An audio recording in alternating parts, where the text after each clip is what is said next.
Duolingo stock is down 42% from its all-time high, and in this video, I am going to do an in-depth analysis of the company by looking at the financials, the forecast, the balance sheet, using my spreadsheet to calculate the intrinsic value of the company, as well as looking at the main risks of investing in this company.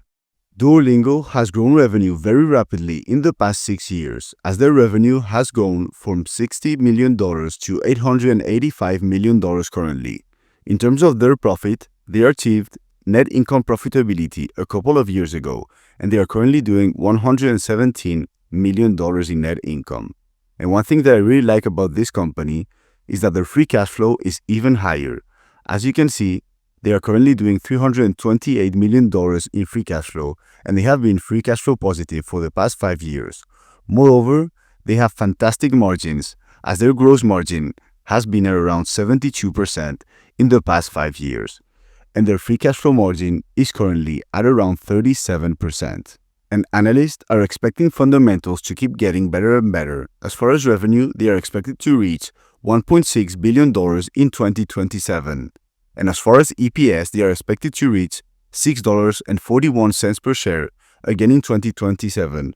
So huge growth still expected for Duolingo. And in order to calculate the intrinsic value of the company, I use my DCF model. This tells me at what price you should buy a stock based on the assumptions about the future of the company that you put in.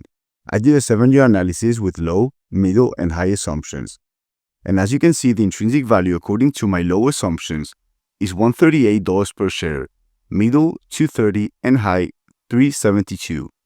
And because the stock is currently trading at $305, if my low assumptions occur, you're going to make a negative 5% annual return on your money, middle positive 5.25%, and high 13.45%.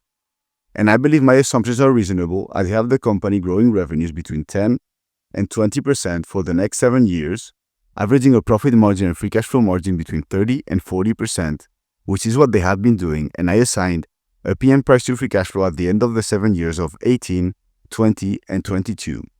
But if you want to make your own assumptions, I'm going to leave a link in the description below to a spreadsheet. It is super simple to use because I've done all the calculations in the background, so you only need to put your assumptions. Moreover, the company is currently trading at a forward PE of 79 and a price to free cash flow of 40. And therefore, in my opinion, the company is quite expensive at the moment. However, I will say that they have an amazing balance sheet, as the company has more cash than debt. To be more precise, they have $1.1 billion in cash and $96.1 million in debt, which is nothing for a company that has a market cap of $14 billion.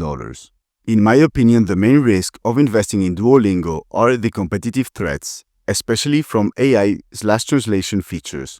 Rivals, including big tech firms or device makers, are building or already have translation/language features using AI.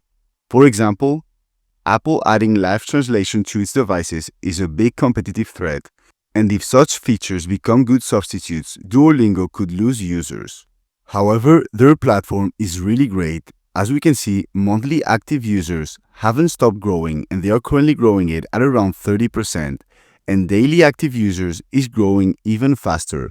In conclusion, I believe Duolingo so far has been an amazing company with great products. However, their business model could get hurt in the future, and I believe the valuation is just too expensive for me to invest in the company right now.